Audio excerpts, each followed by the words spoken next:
नमस्कार। सुनिए जरा, मैं आपका स्वागत है। मेरा नाम है रोहित दुबे और मैं आपको सुनाने जा रहा हूं राजेश पांडे द्वारा लिखी वर्चस्व का चौथा अध्याय, मोबाइल का दौर। वीरेंद्र शाही की हत्या के बाद गोरखपुर में रेलवे के टेंडरों में उसका दबदबा खत्म हो गया। इसी बीच कुछ छोटे मोटे अपराधियों ने टेंडर लेने की कोशिश की। इन्हीं में एक भानु मिश्रा भी था, जो मूल रूप से गोरखपुर का रहने वाला था। श्री प्रकाश ने 2 बार भानु मिश्रा को चेतावनी भी दी कि डीआरएम ऑफिस के पास दिखाई भी मत देना, लेकिन भानु मिश्रा और उसके साथ के लोग नहीं माने। उस समय तक mobile phone Uttar Pradesh east circle में आ गया था, जिसकी शुरुआत 30 मार्च 1997 को हुई थी और लखनऊ में इसके टावर लगाए जा रहे थे। उस समय 2 ही मोबाइल कंपनियां थीं, एक उषा फोन और दूसरा एसआर फोन। उत्तर प्रदेश के सभी जिलों में टावर लगाकर इसको बाकी जिलों में शुरू करने का प्रयास भी हो रहा था, लेकिन लखनऊ में उषा और एसआर फोन के शोरूम खुल गए थे और सिम व मोबाइल सेट बिकने लगे थे। श्री प्रकाश ने शुरुआती दौर में ही मोबाइल फोन खरीद लिया था। श्री प्रकाश को यह सूचना मिली थी कि भानु मिश्रा टेंडर के सिलसिले में लखनऊ आया है और हुसैनगंज के दिलीप होटल में रुका हुआ है। श्री प्रकाश, आनंद, सुधीर सब मारुति गाड़ी पर सवार होकर दिलीप होटल पहुंच गए। नीचे रिसेप्शन पर पूछा, भानु मिश्रा किस कमरे में रुका हुआ है? रिसेप्शन पर बैठे स्वागतकर्ता ने सीढ़ियों की तरफ इशारा करते हुए बताया, ऊपर चले जाइए, रूम नंबर 102 में है। ऊपर जाते समय एक वेटर नीचे आ रहा था। उसको रोककर श्री प्रकाश ने पिस्टल उसकी कमर में लगा दी और बोला, चलो रूम नंबर 102 का दरवाजा खटखटाकर खुलवाओ। वेटर ने जब रूम नंबर 102 का दरवाजा खटखटाया तो उधर से दरवाजा तुरंत खोल दिया गया। उस समय कमरे के भीतर 4 लोग थे। दरवाजा खुलते ही श्री प्रकाश ने AK-47 का बर्स्ट फायर बैठे हुए लोगों पर झोंक दिया। छोटे से कमरे में सारी गोलियां दीवारों पर लगीं और प्लास्टर टूट गया। उनसे निकलने वाली धूल पूरे कमरे में छा गई। कमरे में मौजूद चारों लोग इधर उधर भागने लगे। कोई पलंग के नीचे छुप गया तो कोई बाथरूम की तरफ भागा। एक ही मिनट में इतनी धूल हो गई कि कमरे में किसी को पहचानना मुश्किल हो गया। श्री प्रकाश चिल्लाता रहा, किधर गया भनवा? लेकिन तब तक इतनी गोलियों की तड़तड़ाहट सुनकर होटल के कमरों में मौजूद लोग बाहर आ गए। होटल में इतनी भीड़ देखकर श्री प्रकाश ने बाहर चलने का इशारा किया। जो लोग बाहर निकले थे उनकी तरफ AK-47 और पिस्टल दिखाई तो वे लोग भाग गए। श्री प्रकाश अपने साथियों के साथ सीढ़ियों से उतरकर नीचे रिसेप्शन पर आया और रिसेप्शन पर बैठे लड़के से कहा, गलती से भी पुलिस को फोन न करना, नहीं तो तुम भी मारे जाओगे। यह कहते हुए एक बैग अपने कंधे पर डालकर अपने साथियों के साथ होटल से बाहर आ गया। दिलीप होटल लखनऊ के हुसैनगंज चौराहे के बहुत ही भीड़भाड़ वाले इलाके में था। बहुत सारे लोगों ने एक व्यक्ति को कंधे पर टंगे हुए बैग के साथ 3-4 लोगों को बाहर निकलते हुए देखा था, लेकिन उन्हें बिल्कुल आभास नहीं हुआ कि ये लोग होटल के भीतर कोई कांड करके निकलने वाले अपराधी हैं। श्री प्रकाश और साथियों के बाहर निकल जाने के बाद होटल में बैठे बदहवास लोगों ने डरते डरते लगभग 10 मिनट बाद बाहर निकलकर यह सुनिश्चित किया कि वे लोग चले गए हैं। इसके बाद भी रिसेप्शन पर बैठने वाले लड़के की इतनी हिम्मत नहीं हुई कि वह होटल के फोन से पुलिस को इस घटना की सूचना दे सके। कुछ देर बाद होटल से करीब 20 कदम की दूरी पर स्थित एक पीसीओ से उसी रिसेप्शनिस्ट ने जाकर थाना कैसरबाग को सूचना दी। कुछ लोग आए थे, उन्होंने होटल के कमरे में गोलीबारी की है और गोलीबारी करके चले गए हैं। थोड़ी ही देर में CO Kaiserbagh, Rajesh Pandey, SP city Satyendra Veer Singh, SSP Sudesh Kumar Singh और तमाम पुलिस वाले मौके पर पहुंच गए। कमरे में एक नौजवान लड़के की गोली लगने से मृत्यु हो गई थी। भानु मिश्रा के हाथ में गोलियां लगी थीं और बाकी दोनों के भी हाथ या पैर में गोलियां लगी थीं। उस समय उत्तर प्रदेश विधानसभा का सत्र चल रहा था और दिलीप होटल विधानसभा से बहुत दूर नहीं था। लखनऊ में AK-47 से हत्या की यह पहली घटना थी। मौके पर पहुंचे सभी पुलिस अधिकारियों को AK-47 के बहुत से खोखे भी मिले। विधानसभा में हंगामा हो गया और लगभग 11:30 या 12 बजे तत्कालीन डीजी पुलिस श्री श्रीराम अरुण और ADG कानून व्यवस्था भी मौके पर पहुंच गए। पहले से ही दबाव में चल रही लखनऊ पुलिस इस घटना से और ज्यादा दबाव में आ गई। होटल से बाहर निकलने के बाद श्री प्रकाश ने भानु मिश्रा के घर लैंडलाइन नंबर पर फोन किया। भानु के भाई ने फोन उठाया।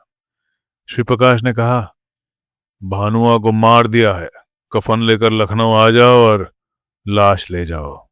भानु के भाई ने SSP गोरखपुर के यहाँ यह सूचना दी कि ऐसा फोन आया है। थोड़ी देर बाद उसने SSP लखनऊ के यहाँ भी टेलीफोन किया और टेलीफोन पर ड्यूटी करने वाले व्यक्ति से यह पूछा, क्या कहीं कोई ऐसी घटना घटित हुई है? मेरे पास इस तरह का फोन आया है। टेलीफोन पर मौजूद सिपाही ने बताया, मेरी जानकारी में तो ऐसी कोई घटना नहीं हुई है। भानु मिश्रा के भाई अपने पूरे परिवार के साथ तुरंत गोरखपुर से चल दिए। भानु मिश्रा बच गया था और उसके हाथ में गोली लगी थी। पुलिस अधिकारियों ने भानु से भी पूछताछ की और उससे जानने की कोशिश की कि गोली किसने मारी है। भानु ने बताया, किसी अशोक सिंह का बार बार फोन आता था, लेकिन मारने वाला चिल्ला चिल्ला कर कह रहा था कि श्री प्रकाश शुक्ला से दुश्मनी बहुत महंगी पड़ेगी। शाम को डीजी पुलिस मुख्यालय में वरिष्ठ पुलिस अधिकारियों की एक मीटिंग हुई और यह कहा गया कि बहुत हो गया, अब इस पूरे गैंग को खत्म करना पुलिस की प्रमुख वरीयता है। टीमें बनाकर जल्द से जल्द बदमाशों की गिरफ्तारी के निर्देश देकर मीटिंग समाप्त कर दी गई। भानु मिश्रा और उसके परिवार के लोगों से गहन पूछताछ शुरू की गई। चूंकि भानु मिश्रा भी गोरखपुर का ही रहने वाला था, इसलिए पुलिस को उम्मीद थी कि भानु मिश्रा से श्री प्रकाश और उसके गैंग के बारे में शायद कोई जरूरी जानकारी मिल सके। जब भानु के भाई से पूछा गया कि उसके पास फोन किस समय आया था, तो जो समय उसने बताया था उसमें और घटना के बीच में मुश्किल से 5 मिनट का अंतर था। लेकिन ये मिनट नहीं थे महज, ये गैर मामूली घंटों की मानंद महसूस हो रहे थे और यशपाल का कालजयी उपन्यास 12 घंटे याद आ रहा था। बहरहाल अनुमान यह लगाया गया कि दिलीप होटल से 500 मीटर के आसपास किसी PCO से फोन दिया गया होगा। हो सकता है PCO वाले इन लोगों के बारे में कोई जानकारी दे सकें।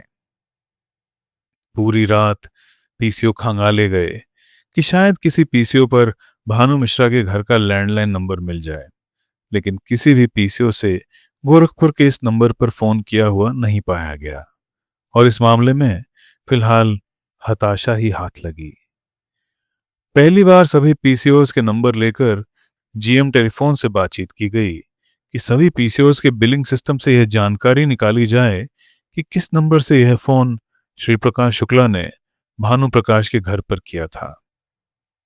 अगले दिन सवेरे 11 बजे टेलीफोन अधिकारियों ने बताया कि यह फोन किसी ऐसे PCO से तो नहीं किया गया जहां घटनास्थल से 10 या 15 मिनट में पहुंचा जा सकता हो, जबकि यह फोन घटना के 5 मिनट बाद ही भानु के भाई ने रिसीव किया था। इसी बीच टेलीफोन के अधिकारियों ने यह बताया, लखनऊ में मोबाइल कंपनी उषा फोन ने अपना नेटवर्क शुरू कर दिया है और उसकी कॉल्स टेलीफोन एक्सचेंज के माध्यम से मैच्योर हो रही हैं, लेकिन इस नंबर के बारे में जानकारी मोबाइल फोन के स्विच से ही पता लग सकती है।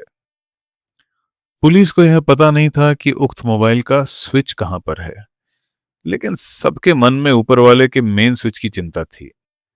जानकारी करने पर यह पता लगा कि श्रीराम टावर में उषा फोन का स्विच है और वहीं से इसका पता लग सकता है। CEO केसरबाग को यह काम दिया गया कि वह मोबाइल कंपनी से संपर्क करके पता करने की कोशिश करें। उस समय मोबाइल कंपनी का बिल्कुल नया ऑफिस खुला था और वहां पर उषा फोन के सबसे बड़े अधिकारी राजेंद्र कुमार सिंह बैठते थे। सीईओ केसरबाग ने जब उनसे जानना चाहा तो उन्होंने बताया कि इस तरह की जानकारी कैसे हासिल होगी ये उन्हें नहीं पता, लेकिन अपने टेक्नीशियन हेड से पूछकर वे जरूर जानने की कोशिश करेंगे। 2 दिन बाद राजेंद्र कुमार सिंह ने यह बताया, जानकारी प्राप्त हो गई है पर आप लोगों को कार्यालय आना होगा। सीईओ केसरबाग, राजेश पांडे और एसएसपी रजनीकांत मिश्रा वहां पहुंचे। आरके सिंह ने बताया, देखिए अभी तो हमारा स्विच सिर्फ यह संदेश देता है कि कॉल इनकमिंग है या आउटगोइंग है और कॉल की अवधि क्या है। एसएमएस हुआ तो कुल चार्ज कितना हुआ। स्विच के इंजीनियर से दिल्ली में बात करके इस नंबर की गोरखपुर के लैंडलाइन नंबर के साथ जानकारी ली गई और जिस मोबाइल नंबर से कॉल की गई है उसका समय और कितनी देर तक बात हुई, इस तरह की सारी जानकारी मिल गई। आरके सिंह ने यह भी बताया, मोबाइल फोन में भारत का जो पता कार्यालय में उपलब्ध है वह विनय खंड, गोमती नगर, लखनऊ का है। यह घर प्रतापगढ़ के पूर्व मंत्री राम नरेश शुक्ला की बेटी का है और इस नंबर को जब से खरीदा गया है तब से अब तक की कॉल रिकॉर्ड निकालने पर मोबाइल धारक के संपर्क में रहने वाले लोगों और उनकी आवाजाही कहां कहां पर है इसका पता लग सकता है। आरके सिंह की बात सुनकर एसएसपी और सीईओ कैसरबाग अवाक रह गए कि ऐसा कैसे पता चल सकता है भला। 2 दिन बाद शाम को 5 बजे आरके सिंह ने फिर एसएसपी लखनऊ को सूचित किया, आप लोग आ जाइए, उस मोबाइल नंबर की पूरी डिटेल आ गई है। साथ ही आरके सिंह ने यह भी आग्रह किया था, आप लोग वर्दी में ना आए क्योंकि अखबारों में पढ़कर मुझे भी अंदाजा है कि आप किसके बारे में जानकारी चाहते हैं। मोबाइल से कैसे किसी के आवागमन, संपर्क और लोकेशन का पता लग सकता है, यह जानने की उत्सुकता में एसएसपी लखनऊ रजनीकांत मिश्रा और क्षेत्राधिकारी केसरबाग श्रीराम टावर की ओर पैदल ही चल दिए। सादी वर्दी में जब दोनों लोग आरके सिंह के कमरे में पहुंचे तो उन्होंने यह सुनिश्चित कराया कि कोई भी व्यक्ति कमरे में ना हो और सिर्फ उनके टेक्निकल हेड श्री सरकार मौजूद रहें। 25-30 पृष्ठों का एक प्रिंटेड कागज सामने रखा गया और मिस्टर सरकार ने यह बताना शुरू किया कि सबसे पहले कॉलम में जो नंबर है वह जिस नंबर से कॉल किया गया है वही है। दूसरे कॉलम में वे नंबर हैं जिन्होंने कॉल को रिसीव किया है। तीसरे कॉलम में जो ओ शब्द दर्ज है वह आउटगोइंग कॉल्स के लिए चिन्हित है। इसी तरह आई शब्द इनकमिंग कॉल्स के लिए है और एस शब्द एसएमएस के लिए इंगित किया गया है। उसके बाद में कॉल की अवधि और अंतिम कॉलम सेल आईडी का है। यह पूछने पर कि यह सेल आईडी क्या होता है तो उन्होंने बताया, हमारे टावर जहां जहां लगे हुए हैं यानी जिस टावर से वह कॉल रिसीव करके आगे बढ़ाई गई है उसका स्थान, नाम व पता ही सेल आईडी है। लेकिन उस समय रिपोर्ट में सेल आईडी के स्थान पर कुछ अंक लिखे हुए थे, स्थान के नाम नहीं लिखे हुए थे। मिस्टर सरकार से यह पूछने पर कि इन अंकों से यह कैसे पता लगेगा कि यह टावर कहां कहां लगे हैं तो उन्होंने यह बताया, अभी लखनऊ में हमारे टावर लगाए जा रहे हैं लेकिन सभी टावर अभी तक नहीं लगाए जा सके हैं। हाँ, जो टावर लगे हैं उन टावरों के माध्यम से ही कॉल्स जाती हैं, उनकी सूची हम दे देते हैं। थोड़ी देर में 40-50 पन्नों की एक सूची आरके सिंह ने उपलब्ध कराई। इस सूची को लेकर एसएसपी लखनऊ सीधे अपने घर पहुंचे। वहीं पर एसपी सिटी सत्येंद्र वीर सिंह को बुलवाया गया और 10 बजे रात से उसका अध्ययन शुरू किया गया। यह छानबीन और अध्ययन एक तरह का नया अजूबा था। हर नंबर, हर लैंडलाइन नंबर का नाम, पता, टेलीफोन डायरेक्टरी द्वारा टेलीफोन एक्सचेंज में फोन करके पूछना और फिर वह फोन कहां से किया गया वगैरह वगैरह। 2 टेलीफोन कॉल्स के बीच कितनी दूरी थी और किस संभावित रास्ते से वह गया होगा, यह जानकारी जैसे जैसे मिलती चली जा रही थी सबको बहुत आश्चर्य सा हो रहा था। इस तरह की विचित्र जानकारी प्राप्त करते करते कब सुबह के 4 बज गए, किसी को पता ही नहीं चला। कुछ ही देर बाद बाल सूर्य अपनी लालिमा के साथ आसमान में चमकने वाला था। इतनी जानकारी के बाद यह तय हो गया था कि जिस नाम पते पर यह मोबाइल फोन लिया गया है, उसका श्री प्रकाश शुक्ला से जरूर कोई न कोई निकट का संबंध होगा। अगले दिन शाम को सब लोग फिर इकट्ठा हुए और कॉल डिटेल में जितने नंबर आए थे उनके बारे में गहन अध्ययन किया गया। इससे जो बातें प्रमुख रूप से उभर कर आईं वे ये थीं कि श्री प्रकाश और उसके गैंग का बिहार में काफी आना जाना था।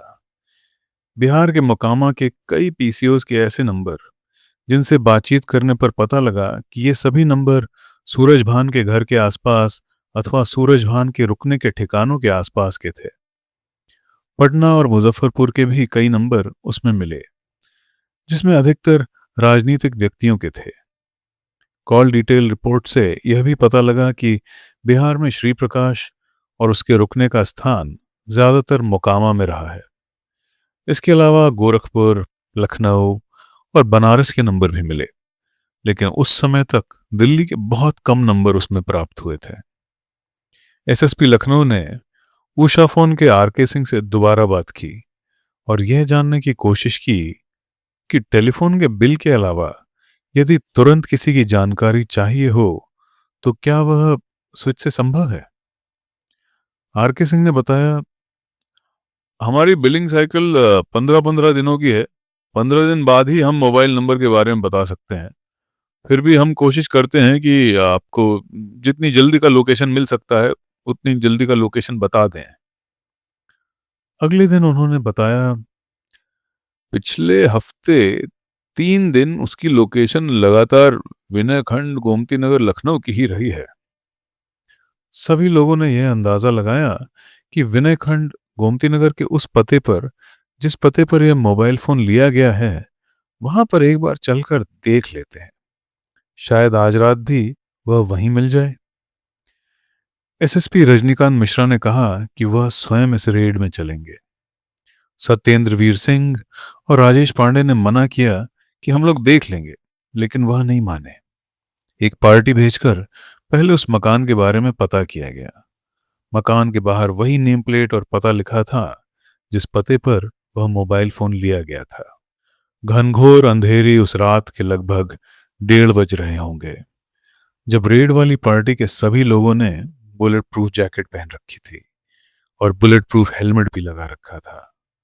मकान का ताला बाहर से बंद था। मकान को चारों तरफ से घेर कर और दीवार फांद कर भीतर जाने के अलावा कोई चारा नहीं था।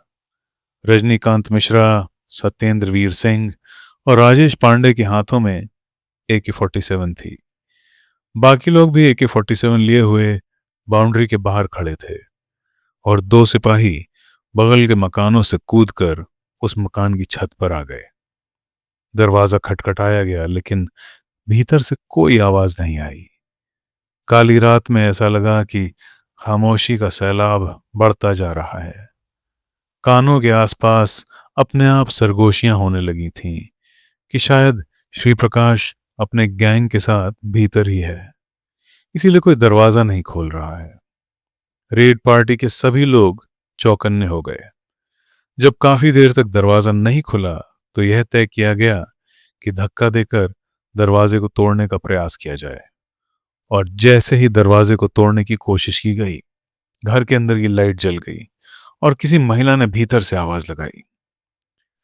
रजनीकांत मिश्रा ने तुरंत जवाब दिया, मैं एसएसपी लखनऊ हूं, दरवाजा खोल दीजिए।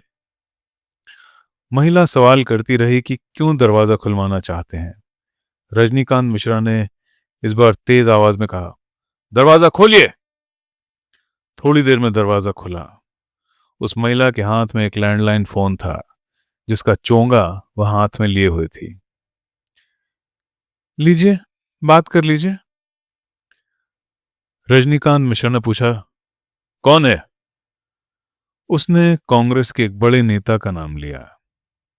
तब उन्होंने कहा, पहले हम मकान की तलाशी लेंगे, तब किसी से बात करेंगे। और सभी लोग घर के भीतर दाखिल हो गए। एक एक कमरे की तलाशी ली गई। 2 लड़कियों के सिवा कोई अन्य व्यक्ति वहां नहीं मिला। पूछने पर महिला ने बताया कि ये दोनों उनकी लड़कियां हैं। महिला से पूरी जानकारी लेने के बाद सभी लोग वहां से चले आए। पूरी रेड टीम को खाली हाथ लौटने का मलाल था। एक नीमकश तीर था हर किसी के जिगर में। तो दोस्तों, ये था वर्चस्व का चौथा अध्याय। लाइक, सब्सक्राइब और शेयर करना मत भूलिएगा। अगले अध्याय हम जल्दी लाएंगे। धन्यवाद।